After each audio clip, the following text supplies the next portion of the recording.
Right, St. Louis. We're going to school, St. Louis. I want you to buckle your seatbelts. Facebook, I don't have the rights to this music. Facebook. St. Louis. I haven't done my best, St. Louis. Oh no, I haven't done my best. I'm still trying to figure out why are we dying in the manner in which we're dying. Our young are dying. Our elderly are dying. We're dying every day. Roughly 150,000 people die every day, and roughly 57 million people or so die every year in this world alone. The question we must begin to try to figure out is, why are we perishing? Why are we dying from different types of infirmities, diseases, etc., murder, rape, and pillage? Something's wrong with this picture. It's imperative that we fight to come to the realization of what is actually going on. We've acknowledged what those that came before us have come up with as it relates to what is going on as being the truth. They are clueless. They have not a clue. How can a broken mind tell you what is actually going on, and they themselves have not yet evolved? Just imagine a flower, an actual flower. Many of you know about flowers that was growing in your backyard. And you noticed the flower, it was so beautiful. And subsequently, the flower started to wither, started to die. And as a result of the flower dying, the flower had some little baby flowers. They started to blossom. And subsequently, they started to die.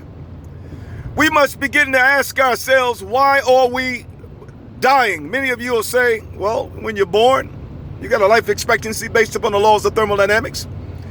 Entropy increases, chaos and disorder. So as a result, death will follow. I disagree with that. I'm totally disagreeing with that.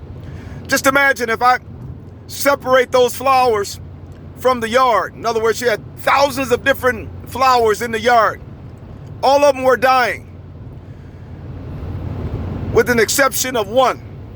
And that one flower was going in the opposite direction of laws and thermodynamics. In other words, that one flower literally lived through eternity. It never perished. I mean, you went generations to generations and everyone's dying except that one flower.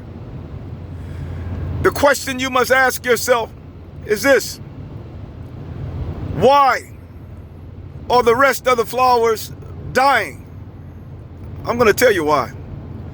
The reason they're perishing is because they are trapped in the laws of thermodynamics. Entropy increases, chaos and disorder. So as a result, they're trapped. The one flower that's living literally has warped space and time. It created a wormhole. In other words, it's no longer attached to the world or to the system which the rest of the flowers are attached to. In other words, it's living its life in a different reality outside of space and time.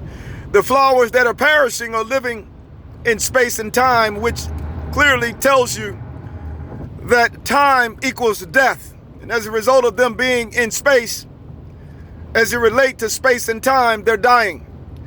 We must reach a higher level of awareness where we can literally warp space and time at absolute zero minus friction and heat. And as a result, we would change our place in space and time. And as a result, we would literally live for the first time. We would live with an abundance of power.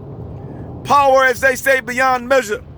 You wouldn't be able to understand how that flower that's been living through eternity was able to live that way if your mind hadn't reached the level of mind in which that flower currently possessed.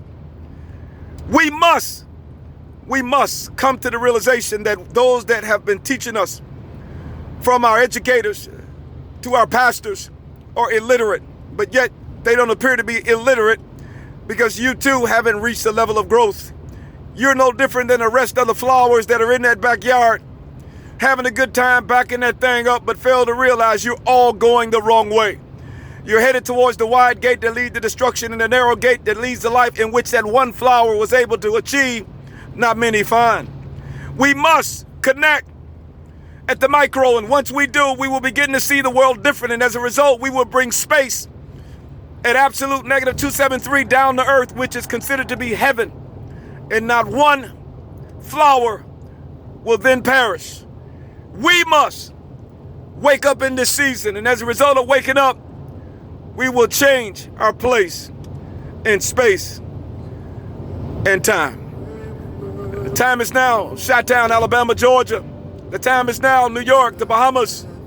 The time is for us to take that mountain, and that we shall. Trust me, we're smarter than you think. God bless. It's time.